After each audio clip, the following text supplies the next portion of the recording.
Hey, good evening, everybody. Welcome to LongShotsTV. Tony TheRhino with Donnie RightSide. How you doing, Donnie? Doing good. Another week. Let's get busy. All right, let's get busy. We're going to talk a little college football and a little bit of NFL tonight. Just run down some games. If you guys got any questions, please get in the chat and let us know. We'd appreciate it. Please don't forget to follow the page as well. At the end of the game or end of the show, we will be giving you the LongShotsTV college football play of the week. We are 4-1 on those so far, giving them out, and we're going to continue to roll with another great one tonight. All right, Donnie, let's get her started. Why don't we just jump right in with that Mississippi State-Alabama game?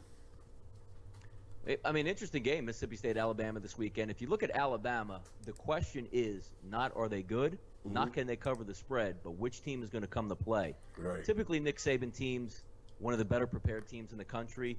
The only question is they had a Super Bowl type atmosphere last week with LSU, pulling that game out and winning, making them the clear favorite now to win the SEC and go on to the Final Four. They don't need style points anymore, Tony. They just have to win football games. Right. So my only question is this: is how dialed in are they going to be if they can get an early lead and just sit on it, or maybe they have to come from behind a little bit. Mississippi State with a nice victory last week versus Texas A&M. It's a very high line. It's one of those games, Tony, you say, do I step in front of that locomotive that's steamrolling down the tracks like Alabama is, or are you going to play that sharp angle and say, I think they might be a little bit sleepy here. Me, for one, I won't be anywhere near this game, but that's the question you're going to have to ask yourself if you want to lay that much. Yeah, I'm not fond of that game as well, but just to help you guys out there, Mississippi State is 8-4 against the spread versus Alabama since 92. So Calvin Ridley is upgraded to probable. And let's see, I think that's pretty much it as far as injuries go. So, yeah, that's a tough game to try to lay in. 28.5. I mean, you're over 4 touchdowns in this one. You're basically, this is one of those games at 28.5. I actually would have liked to see if Alabama had lost last week, because then you might have bumped them out of that top 4, and then it's all about style points, which we're probably going to cover a game a little bit later in the show with Louisville and Wake Forest. It's the same type of angle, but a reverse on that one. So if Alabama lost last week, they probably turn on the afterburners in one of those typical Alabama 51-10 ball games. But since they won last week, the pressure's off, and they just have to win football games now. Yeah, they're not one to run the score up either. All right, let's jump down to Penn State, Indiana. Indiana's getting 7.5. This is a Big Ten matchup, and it should be fairly interesting as far as a good grind-out game. It's not the two greatest football teams, but Penn State has kind of righted the ship so far this season, and they are 8-1 straight up against Indiana since 92. So what do you see out of that one, Donnie? Yeah, Penn State's hit the afterburners lately. I mean, I'm not a big Penn State fan as it is, even though I'm from the East Coast. But they have played really good football. I mean, if you're going to knock off Ohio State, they got drubbed early in the season by Michigan, bounced back on their season rather nicely. Indiana's a sneaky good football team. I mean, if you look at them, don't look at the win-loss record. They hung around with Ohio State at Ohio State, which is tough to do. Lost a heartbreaker to Nebraska, also within 10 points at Northwestern as well. Beat Maryland, and then snuck out one with Rutgers, which Rutgers with the new quarterback is actually playing decent football. But the line actually is a little bit scary, because you're looking at Penn State, who again is playing really good football, beating up teams, beating them easily, and obviously last week with them beating up Iowa pretty handily in that one. I would tend to lean towards the home team getting 7.5 here. Anything less than 7, you probably would lean Penn State. But I just think Indiana's a good, solid football team, and give me more than a touchdown at home, I would lean that way in this one. Yeah, interesting. Okay, well, let's jump over to West Virginia, Texas. I really took a hard look at this game. I kind of like it. I think I have definitely an opinion on this one, but I'm going to hold that as a premium pick. Donnie, what do you see out of this one? I mean, a high-scoring affair. I mean, the one thing that we talked earlier about when we were prepping for the show is, it doesn't matter who Texas plays. They typically play them tight, and they play them high-scoring. The one thing that you want to look at is West Virginia is going on the road to Texas. If you want to go back a couple weeks, West Virginia went on the road and played one of the most prolific offenses in the country in Texas Tech and handled them pretty well. In these type of situations, I don't actually like to look at who's home and who's away, because in the Big 12, it's who's going to bring defense. West Virginia is going to bring the defense. Texas is not. I would lean West Virginia in this situation, even though that line is Texas -1.5. Texas is 5-4. Virginia is running away at 7-1. I still lean West Virginia here because I can't back a team that doesn't play defense versus a team that plays pretty good defense. Yeah, absolutely. Okay. Let's talk a little Baylor, Oklahoma. Oklahoma's getting 18 or giving up 18 at home, 17 on some of the lines I see out there. What happened to Baylor, Donnie? I mean, they just kind of fell apart. I mean, it's a pretty interesting situation. I mean, having nice wins over Oklahoma State and blowing teams away like Kansas. Struggle with Iowa State on the road, which every once in a while a good team's going to go on the road in conference and going to have a struggle play. Losing but to Texas by 1 in a shootout, and then not even showing up at home versus TCU, which was a shocker last week. They were favored by 7 points. I know the wheels were coming off the wagon a little bit there, but nobody saw a 40-point loss last week. It's hard to trust Baylor in this situation, but as I say that, and being the gambler I am, it's a buy low, sell high type of an environment here. Right. If they don't lose by 40 last week, Tony, and let's just say they lost by 7 points, you might be looking at this game, Oklahoma -11 or 12, but they know the public is going to jump on one side, a hot Oklahoma team, even though they still have 2 losses as well. Right. I look for Baylor to hang around in this one. If that over-under is 80 points, obviously it's going to be a lot of scoring in this one. They're looking for Baylor to put up points as well. I lean towards getting the 18 on the road here, Tony. Awesome. Okay, good point. Let's jump right down next to that is Kentucky, Tennessee. This is a game I've been watching too. It's an interesting game. Tennessee giving up 14 at home against Kentucky. Kentucky, they run the ball well against Tennessee. I kind of would lean towards Kentucky in this if I was just looking at it on the face value. Mm-hmm. I mean, Kentucky took a tough loss in their last SEC game, dropping them to 5-4 overall in the season. They actually were in control of the SEC East if they had won that football game versus Georgia, which they had the lead and ended up losing 27-24. They beat Missouri. Missouri's not a great football team. Beat Mississippi State in a high-scoring one, 40-38. Beat Vanderbilt 20-13. In the SEC East, it's just about winning football games because they're going to get annihilated by the West. But it's still a nice accomplishment because that is a basketball school, and if they can get in to the SEC championship game, that's quite an accomplishment there for Stoops. I'm with you again, Tony. If you can get 14 points in this game, I would lean towards Kentucky here. Tennessee in a bit of turmoil, team meetings, it's not going right. Great players are quitting that football team out of nowhere and just leaving. Yeah. They have been banged up quite a bit with injuries. Can Butch Jones circle the wagons at this point and get him over the hump? I don't look at the Tennessee Tech game last week, 55-0, being anything that said, whew, man, we got our, train back on the tracks, because losing to South Carolina on the road, getting drilled by Alabama, losing to A&M the week before, that was 3 straight losses. And again, I don't think Tennessee Tech is the team that gets you on track, because I really don't know how much of a stress that was beating them at home. I look for the 14 points here. I think, winning out for Tennessee here, but again, I don't trust Tennessee as far as I can throw them laying more than 2 touchdowns. It's just as simple as it gets, All right. Let's jump down there. Army and Notre Dame. I wanted to touch on this one because I had Navy last week. Navy great call, beat them. And, how do you think Notre Dame responds this week? They're giving up 14 at home. Do they come back and cover that? It's not even at home. It's a Shamrock Series game in San Antonio. So they're on the road again. They said the same thing last week. They played, they call it their Shamrock Series, is where they go and geography points, right. Use it for recruiting. It's a smart move, and they have fans everywhere, so they're going to sell out. But again, there's nothing like being a true home game in your own stadium where you're used to the surroundings. They're going into Alamo Dome. It's not even an outdoor facility. It's not on grass. It's, just your typical dome atmosphere. Army's going to come to play football. You saw them last week struggle with the triple option. Yep. Obviously, Navy is a better football team overall than Army. But again, do you trust Notre Dame in a possession? How can I word this? In a game, I was looking for something that you weren't going to have a lot of possessions in this. Last week, Notre Dame had 6 possessions, scored on 5. They lost the game. You're going to look at more of the same here.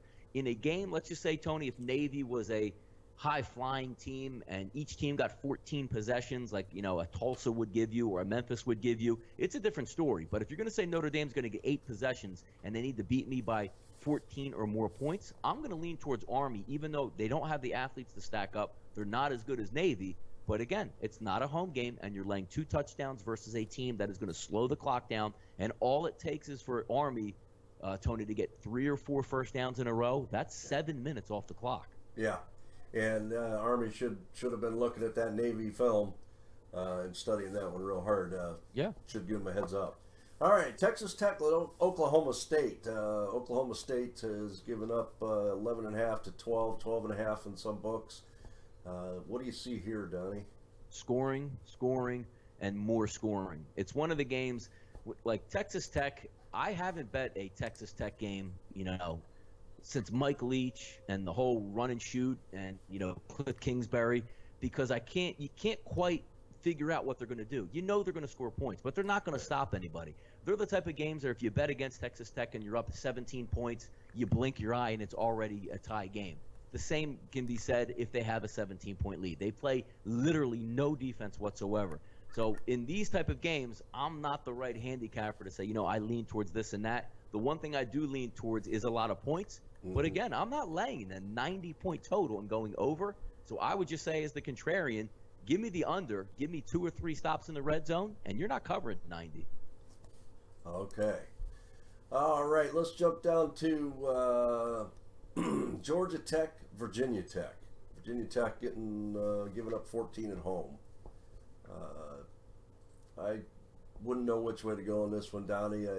These are two of those teams that I generally just kind of stay away from. They usually play close games, Tony.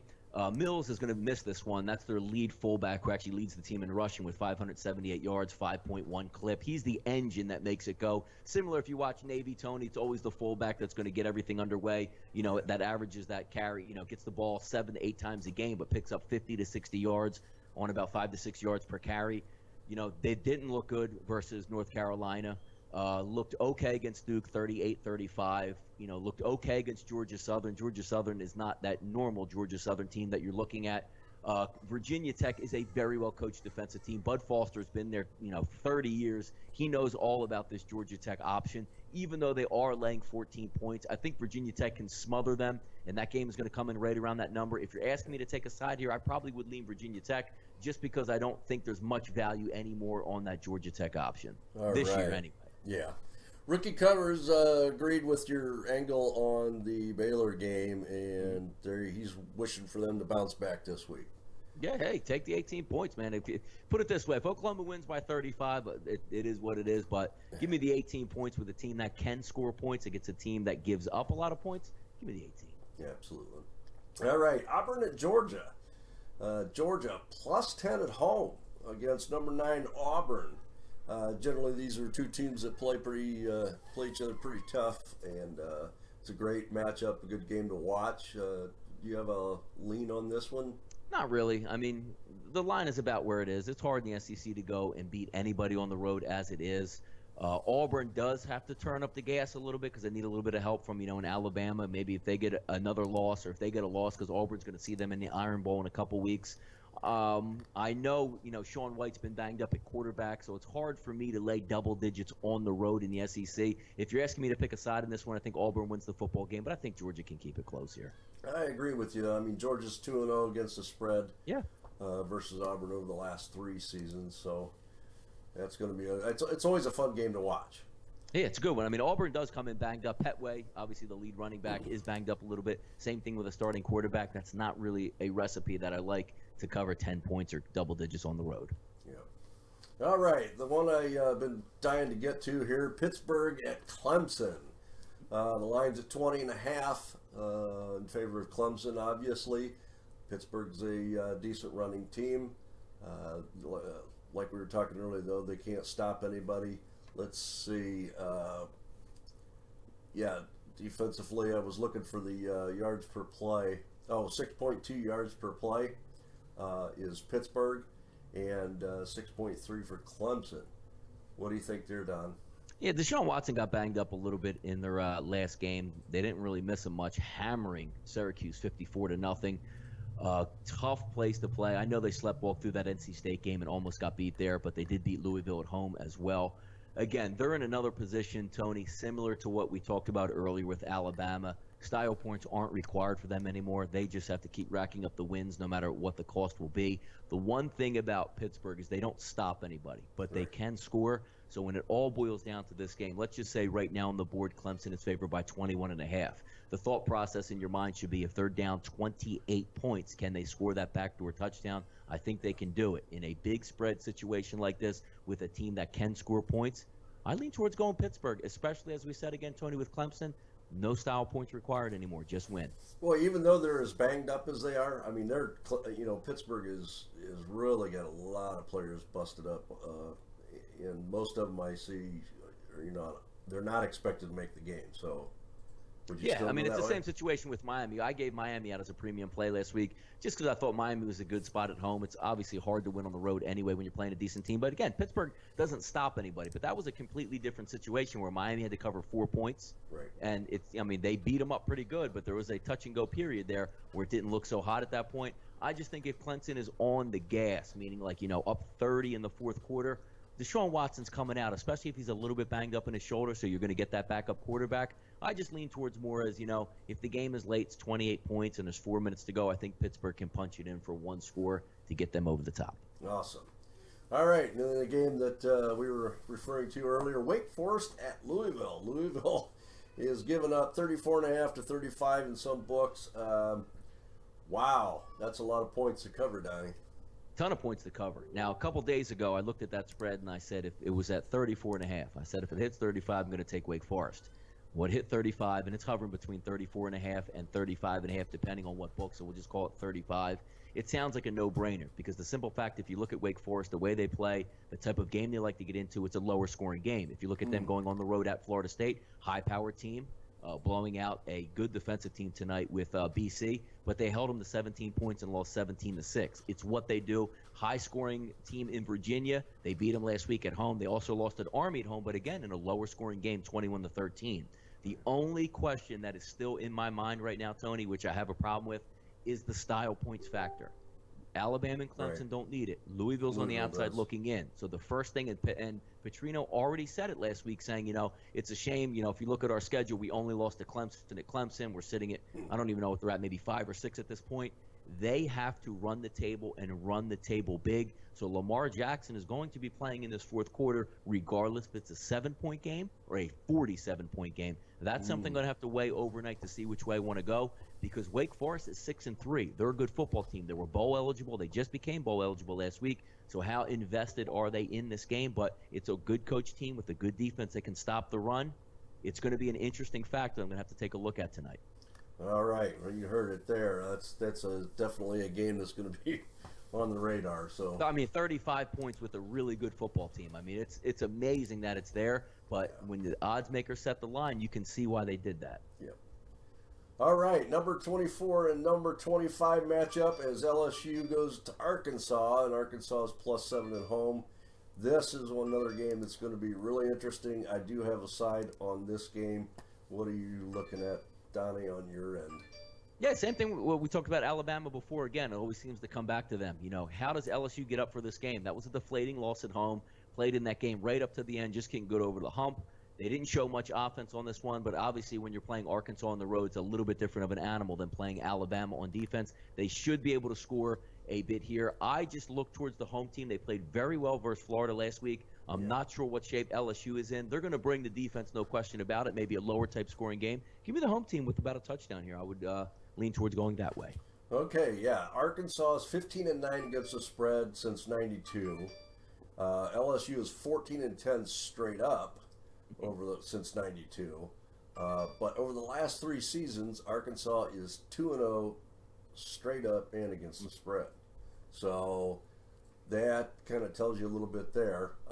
And the last game went under the total as well. So I don't think it's going to be a high-scoring game, but I do think it's going to be a grind-out battle. Sure. I can see that.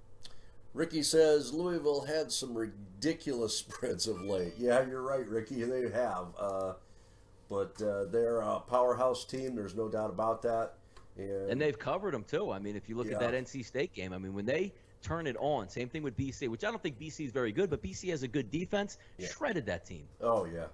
But, they and rightly so. They're a powerhouse. They're going to get those kind of lines. You're not going to see that, though, I don't think, going out the rest of the season. Ricky says he's had reports that Fournette will get an easy time running over this D. Boy, I don't know about that. I don't think anybody's going to give him an easy time, but there's no doubt that Fournette is an incredible back. I mean, what do you think, Donnie? Do you think I thought Arkansas played well last week. I mean, yeah. I actually had Florida and gave Florida out last week in a premium play. I went 4-2 last Saturday. That was one of the losses I had. And I was really impressed with Arkansas, the way they played. Now, I know they were coming off a bye, but their quarterback, Allen, was still a little bit banged up. They ran the football well. They played good defense. They did what they had to do. And, again, we're talking LSU here, not exactly an offensive powerhouse. I know they had been playing well before the Alabama game. But, again, you can't underestimate how much steam comes out of a team. We've all been there on teams, throughout our playing days. Obviously not playing at that high of a level, but when you play your rival, it's at home. This is your shot to make it big time, and you lose. You head out to the practice field next Monday, Tuesday, Wednesday. That juice isn't there. It's just human nature. Yeah. All right. Let's talk about number 20, USC going into Washington. Washington's favored 7.5 at home. This is a game that we will talk about at the end of the show. For our pick of the week. But USC at Washington, Donnie, what's your take on this game? I love both of these teams. I mean, you couldn't have told me a month ago or a month and a half ago that USC was going to rebound and be 6-3. It looked like they were headed to fire Clay Helton after that Utah game. They didn't look good at all, but they switch over to Darnold, and he's been fantastic. Washington, you know me, Tony. I've been high on Washington all year long. They have exactly what you need to win a championship. Great defensive line, great offensive line, great coach, quarterback, running back, and a set of wide receivers. They should be able to run the table out there in the Pac-12. USC is going to give them a battle because USC has athletes like any other team in the country has athletes. And the spread has dropped from 9 to about 7.5 at this point. I still would lean towards Washington because it's a tough place to play. I mean, back earlier in the season, Stanford was ranked in the top 10 and got washed 44-6. Right. I don't obviously see that type of ball game here, but I do lean towards Washington at home in a really tough situation. Yep. All right. I'll give you my take on it at the end of the show. All right, let's see. Let's jump down to last one of the college games. California at Washington State. Washington State's favored by 14.5, 15 at home against a good Cal team. What do you see there, Don? I see Washington State scoring at will. Washington State now can run the football and throw the football.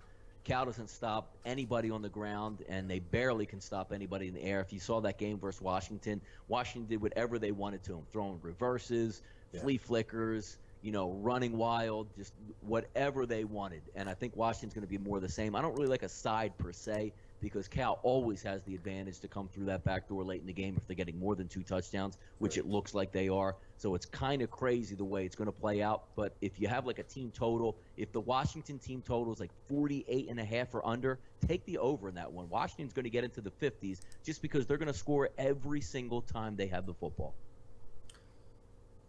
All right. We'll jump over to the NFL here, but before we do that, let's give a shout out to all the vets on this Veterans Day.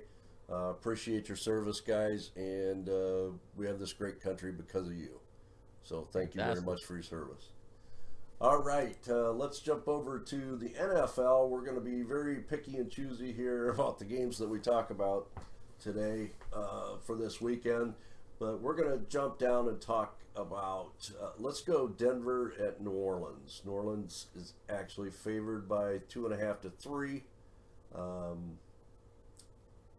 Boy, against that tough Denver defense. What do you think, Don? Game's not even on my radar at this point. I don't really like the situation the way it sets up. New Orleans doesn't play any defense, but Denver has a terrible offense. And Denver has a great defense. So it's kind of an interesting dichotomy when you look at both of those teams. But the one thing I never do is bet against Drew Brees at home, especially when the line is -3 or if he's getting points or anything less than 7. Because it usually it doesn't matter how good your defense is, Drew Brees is going to beat your defense. It's just a matter of, can Denver put up points? I mean, Denver has 2 fantastic wide receivers, but the quarterback is atrocious. And they lost C.J. Anderson, who would have been a huge player in this ball game, literally getting $1.25 to $1.50 off the ground. They're going to lean on Devontae Booker, who is injured with a banged-up shoulder. I would just take New Orleans here just because they're at home, and he's very tough at home. And for the simple fact is, I don't think Simeon's a good enough quarterback to get it done. Oh, All games played at New Orleans since 1992. Denver is 2-0 against the spread and straight up. So, interesting note. All right, let's talk about, let's go Kansas City at Carolina. Carolina is -3 there. This looks to be a fairly decent game as far as a decent matchup, and it should be an interesting game.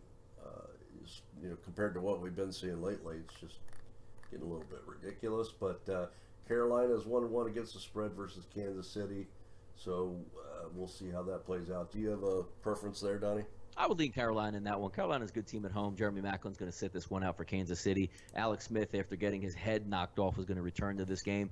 But Carolina, again, is at home. The line is about a field goal. I would lean towards Carolina there. All right. And let's see. How about Green Bay, Tennessee? Tennessee's they're getting 3 points at home against Green Bay. Green Bay's tough anywhere they play, but that line just seems a little fishy to me, Donnie. Yeah, it does. I mean, if you look at Tennessee last week, tough loss. But the problem I don't like in this one, in order to bet Tennessee, is Mariota's ankle seems to be giving him problems. Same thing with Delaney Walker. It's always hard to bet against Green Bay just because it's Aaron Rodgers, but they have 0 running backs there, and they throw the ball, just about the entire game and heading on the road. I guess I would lean towards Green Bay just because the line is so low at -3. But I'll be staying far away from this one. I'm not a big fan of taking a road team in the NFL and laying any points whatsoever. But I just don't know enough about the health status of Mariota and Delaney Walker. And, of course, with DeMarco Murray's toe's been banged up lately as well. I would just stay away from this one. But I would have a slight lean with Green Bay. All right. What do you think about San Francisco and Arizona? Arizona is getting 15 on some lines at home against San Francisco. I mean, is that a legitimate? It's going to be right around that number because, I mean, Arizona's going to probably have a lead of, at least 21 points at some point in that game. Just how much do they care about covering that line? Anytime you have double digits in the NFL, I don't care who it is or who's playing football, it's extremely hard to cover that double-digit line. But San Francisco is atrocious, and Arizona is coming off the bye looking to right the ship. I just think David Johnson might get 30 touches for 270 yards and run away with this thing. If you can get 14, I would lead towards Arizona here. All right. And let's talk Seattle and New England. New England's favored by 7.5 to 9 on depending on what book you're looking at. But, Seattle just hasn't been the team that that we have been used to the last few years, at least not a team that's been to the Super Bowl and went into the Super Bowl against the New England Patriots.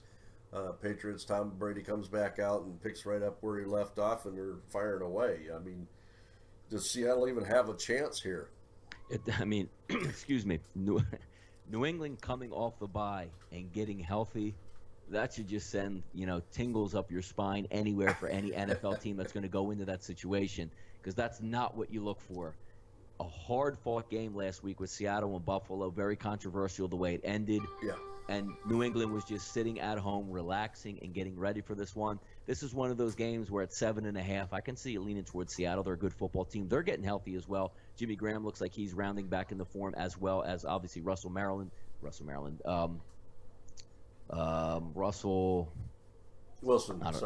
Russell Wilson. I'm skipping a beat on this one. Yeah. But he's getting healthy too. His knee looked really good versus Buffalo last week. It's one of those where I can see either side. I would lean towards New England, but I wouldn't want the 7.5. I would want a little bit less than that, so you might want to buy that. Usually it's cost maybe -15 to get that. I would lean New England at home coming off a bye. There's no better person in the entire league at getting a football team ready than Bill Belichick. That's the way I would lean there. Okay. Sounds like an easy one.